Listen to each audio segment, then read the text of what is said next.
ஹே amigos, இன்றைக்கி நம்ம part 2 வீடியோவில் பார்க்க போகிறது HTML attributes.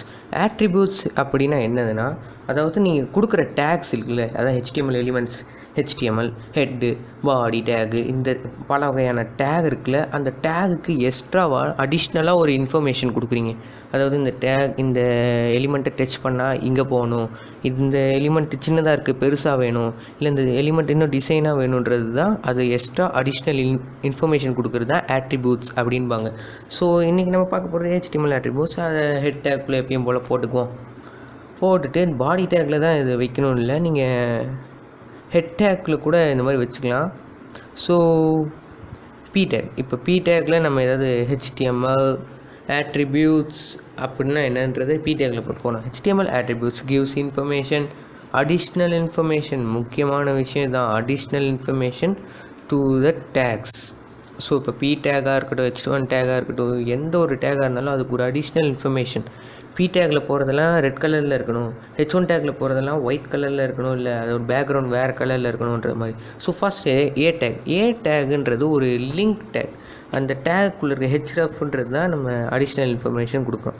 ஸோ இப்போ ஏ டேக்கில் கிளிக்கேர் நம்ம கொடுத்துருக்கோமா, ஸோ ஹெச்ரஃப் அதை கிளிக் பண்ணால் எங்கே போகும், ஸோ ஹெச்ரஃப் எங்கே போகுன்றதை நம்ம அந்த வெப்சைட்டோட யூஆர்எல்லை பேஸ்ட் பண்ணணும். ஸோ நம்ம ஒய்ஜாப்ஸோட யூஆர்எல்லே போடுவோமே, yjobs.apc.com/yjobs. ஸோ அதில் முக்கியமாக இப்படி போட்டால் அது ஒழுங்காக போகாது, பட் அது போய் கூகுளில் சர்ச் பண்ணுற மாதிரி வரும். பட் முன்னாடி HTTP ப்ரோட்டோக்கால் போடணும், HTTPS ப்ரோட்டோக்கால் டபுள் கொட்டேஷன்ற அந்த 2 புள்ளி அப்புறம் 2 ஸ்லாஷ், அதுக்கடுத்து தான் yjobs.apc.com. இதே மாதிரி நீங்கள் இன்ஸ்டாகிராமில் யாராவது ஃபாலோ பண்ணணுன்னு நினைக்கிறீங்கன்னா, ஸோ instagram.com அந்த மாதிரி இருக்குல்ல, ஸோ அந்த மாதிரி கொடுங்க. ஸோ இப்போ நான் இப்படி கொடுத்து வச்சுருக்கேன். சேவ் பண்ணிட்டு நம்ம ஃபைலில் க்ரோமில் போய் ரிஃப்ரெஷ் பண்ணி பார்ப்போமே. அது ஃபஸ்ட்டு நெட் வேணுமா, ஓகே கனெக்ட் பண்ணியாச்சு. ரிஃப்ரெஷ் பண்ண பார்த்தீங்களா, கிளிக்கேன்னு இருக்குது. ஸோ அதை நம்ம கிளிக் பண்ணோன்னா எங்கே போகுதுன்றது பார்க்கலாம். ஸோ வெயிட் பண்ணுங்கள். ஸோ பார்த்தீங்களா, இப்போ ஒய்ஜாப்ஸுக்கு போயிடுச்சு. ஸோ இந்த மாதிரி நீங்கள் எந்த லிங்க் வேணால் அதில் வச்சுக்கலாம். ஸோ அந்த ஏ டேகுக்கு ஒரு அடிஷ்னல் இன்ஃபர்மேஷன் கொடுக்குறீங்க. ஸோ இதுதான் ஆட்ரிபியூட் அப்படின்னு சொல்கிறது. ஸோ இப்போ நீங்கள் அது ஒன்றுமே கொடுக்காம வச்சுருந்தால் அது சும்மா கிளிக் பண்ணால் ஒன்றுமே ஆகாது. ஸோ வேறு ஏதாவது கொடுக்கலாம். வேறு என்ன கொடுக்கலாம், இமேஜ் டேக் கொடுக்கலாம். ஸோ இமேஜில் நம்ம எந்த மாதிரி இமேஜ் நம்மளுக்கு தெரியணும் அப்படின்றத கொடுக்கலாம். ஸோ SRCன்றது சோர்ஸ், அதாவது அந்த எந்த இமேஜ் சோர்ஸ் நீங்கள் உங்கள் ஃபைலில் இருக்கிறதும் கொடுக்கலாம். இல்லைனா நான் எனக்கு பிடிச்ச கார் புகாட்டியோட இமேஜ் தெரியணும், ஸோ புகாட்டி இமேஜஸோட யூஆர்எல்லாம் நான் காப்பி பண்ணிக்கிறேன். அதை காப்பி லிங்க் அட்ரஸ்ன்னு இருக்கும், இல்லை காப்பி த யூஆர்எல் இருக்கும்.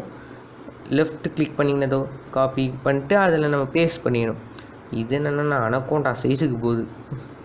நான் சேவ் பண்ணிட்டேன். இப்போ நான் ரிஃப்ரெஷ் பண்ணுறேன் பாருங்கள், என்னோடய HTML வெப் பேஜில் போய் பார்த்தீங்களா, தெரிஞ்சிச்சு. செம்மையாக இருக்குல்லங்க புகாட்டி.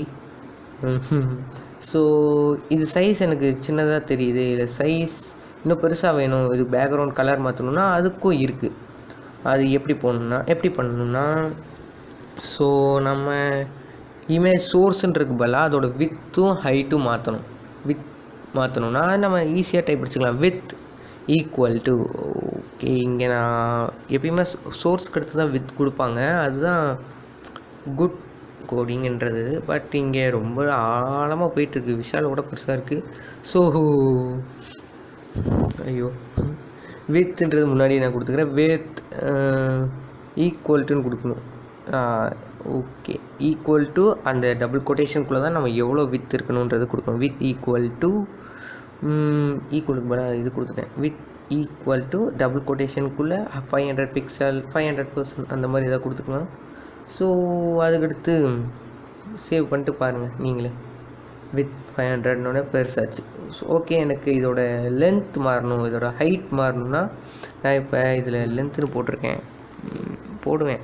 என்ன தப்புன்னு எனக்கே தெரியுது, ஏன்னா நான் இதை ஃபஸ்ட்டு ரெக்கார்ட் பண்ணிட்டு அதுக்கடுத்து பின்னாடி டப்பிங்லாம் கொடுக்கணும். ஸோ எனக்கே முன்னாடி தப்புன்னு தெரிஞ்சிச்சு. ஸோ இதெல்லாம் கண்டுக்காதீங்க, லென்த்து கொடுக்கக்கூடாது, ஹைட்டு தான் கொடுக்கணும், வித்து ஹைட்டு. ஸோ ஏன் மாறல, நான் கொஞ்ச நேரம் குழம்பிகிட்ருப்பேன். ஸோ வித் கொடுத்தாச்சு, அடுத்து ஹைட் கொடுக்கணும். இது கண்டுக்காதீங்க, இதுதான் ஒரு பிரச்சனை. ஃபஸ்ட்டு நான் ரெக்கார்ட் பண்ணிடுவேன், அதுக்கடுத்து பின்னாடி டப்பிங்லாம் கொடுத்துட்ருப்பேன். ஸோ அது ஒரு காமெடி. ஸோ ஓகே, நான் ஹைட்டுன்னு என்றைக்கு மாற்றுவேன்னு எனக்கே தெரியலையே. ஹைட் ஓகே மாற்றிட்டேன். ஸோ நீங்கள் ஹைட் கொடுத்துட்டிங்களா, அதில் எவ்வளோ 100ன்னு கொடுத்துருக்கீங்க. ஸோ பார்த்தீங்களா சப்பானி மாதிரி ஆயிடுச்சு. ஸோ ஒரு 1000 கொடுங்க, என்ன ஆகுதுன்னு பார்க்கலாம். 1000 கொடுத்தோன்னா ஐயப்பா ஒன்றா சுருங்குது இல்லைனா விரியுது. என்னத்தை சொல்ல பிளர்ராக இருக்குது இமேஜ், இதுலேருந்தே தெரியுது. ஓகே, இந்த மாதிரி தாங்க டேக்ஸ் எல்லாம் இந்த மாதிரி தான் யூஸ் பண்ணுவோம். ஸோ எனக்கு வேர்ட்ஸ்லலாம் கலராக கொண்டு வராங்களே, அது எப்படி அப்படின்னு கேட்டிங்கன்னா அதுவும் இப்படி தான். H1 டேக்குள்ளே கூட நீங்கள் இப்போ போடலாம், பட் நான் P டேக்கில் யூஸ் பண்ணிக்கிறேன். H1 டேக்கும் P டேக் எல்லாம் ஒரே மாதிரி தான் இருக்கும், நீங்கள் பார்த்து தெரிஞ்சுக்கோங்க. ஓகே ஓகே P டேக் கொண்டு வந்தாச்சு. P டேக்குள்ளே நான் என்ன வேணால் எழுதிக்கிறேங்க, ஏதாவது ஹாய் யோகேஷ் எப்பயும் போல் எழுதுறது தான். ஸோ இப்போ இது எனக்கு வேறு கலரில் தெரியணுன்றதுனா எப்பயும் பிளாக் கலர் தான் தெரியும். எனக்கு வேறு கலரில் தெரியணும்னா ஸ்டைல் அப்படின்ற ஒரு இது இருக்குது. நம்ம சிஎஸ்எஸ் படிக்கும்போது நான் உங்களுக்கு சொல்கிறேன், ஸ்டைல் டேக்குள்ளே தான் நம்ம டிசைன்லாம் பண்ண முடியும். ஸோ ஸ்டைல் ஈக்குவல் டு அந்த டபுள் கொட்டேஷனுக்குள்ளே எனக்கு எந்த கலரில் வரணுன்றது போட்டுக்கலாம். கலர் அப்படின்னு போட்டு நீங்கள் கொடுங்க. கலர் எந்த கலரில் இருக்கணும்னா இங்கே பலாயிரக்கணக்கான கலர் இருக்குது, எனக்கு பிடிச்ச கலர் ப்ளூ. ஸோ ப்ளூக்கே கொடுப்போம். ஸோ இப்போ சேவ் பண்ணி நீங்கள் போய் பார்த்தீங்கன்னா அது ப்ளூ கலரில் இருக்கும், நல்லா கெத்தாக இருக்கும், எல்லாமே போயிடும். ஸோ யோகேஷ் ப்ளூ கலரில் இருக்குது, தெரியுதா? சரி, எனக்கு பேக்ரவுண்ட் வேறு கலர் வேணும்னா அதுக்கும் இருக்கும். பேக்ரவுண்ட் கலர் அப்படின்ட்டு கொடுத்தீங்கன்னா பேக்ரவுண்ட் /கலர், அதே மாதிரி இஸ் டூ பிளாக் கொடுப்போம். பிளாக். ஸோ விஎஸ் கோட் உங்களுக்கு சின்ன தப்பாக இருந்தாலும் அது காட்டும், அதுதான் எனக்கு ரொம்ப பிடிக்கும் விஎஸ் கோட். ஸோ பாருங்கள், பிளாக் பின்னாடி என் பேரே தெரில. ஸோ வேறு கலருக்கு மாற்றுவோம். பிளாக் வேணாம், பிளாக்குக்கு பதிலாக ஏதோ கண்ணுக்கு தெரியாத கலரை கொடுப்போம். பச்சை கலர் சிங்குச்சான். ஸோ பச்சை கலர் கொடுத்துட்டு நீங்கள் ரிஃப்ரெஷ் பண்ணுங்கள். ஓ சூப்பர். பட் என்ன ஓரத்தில் வந்திருக்குன்னு சொல்லாதீங்க, அதுக்கும் டேக் இருக்குது. ஸோ அதுக்கும் இதே மாதிரி ஸ்டைல்ன்ற சிஎஸ்எஸ் தாங்க. ஸ்டைல் டேக் தான் நம்ம சிஎஸ்எஸ் டிசைனில் போடுவோம். அதை நான் நம்ம சேனலில் சொல்ல மறக்காமல் சப்ஸ்கிரைப் பண்ணிடுங்க, இதை சொல்லியே ஆகணும். So okay, text align. Text எங்கே அலைன் ஆகிருக்கணும், சென்டரா இல்லை லெஃப்டா ரைட்டான்றது சொல்கிறது தான் டெக்ஸ்ட் அலைன்ற இந்த ஆட்ரிபியூட். ஸோ டெக்ஸ்ட் அலைன் எனக்கு இப்போ சென்டரில் வரணும். சேவ் பண்ணிட்டு மறுபடியும் ரிஃப்ரெஷ் கொடுங்க. ரிஃப்ரெஷ் கொடுத்தீங்கன்னா சென்டரில் வந்துருச்சு, தெரியுதா? செம்மையாக இருக்கே, பரவாயில்லையே அப்படின்னு தெரியுதுல, வேறு லெவலு.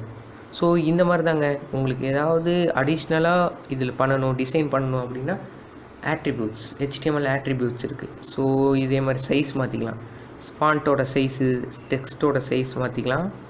ஸோ இந்த மாதிரி நிறையா இருக்குது, நம்ம சேனலில் சொல்லித்தரேன், நீங்கள் மறக்காமல் சப்ஸ்கிரைப் பண்ணிடுங்க. நம்ம சேனல் ஏன் தெரியல 150 தொடர்றதுக்கு ரொம்ப அழுகுது. ஸோ மறக்காமல் உங்கள் ஃப்ரெண்ட்ஸ் எல்லோரும் சொல்லி சப்ஸ்கிரைப் பண்ண சொல்லிடுங்க. பெரிய வெப் டெவலப்பர் ஆகணும், ஆப் டெவலப்பர் ஆகணும்னா மறக்காமல் சப்ஸ்கிரைப் பண்ணிடுங்க.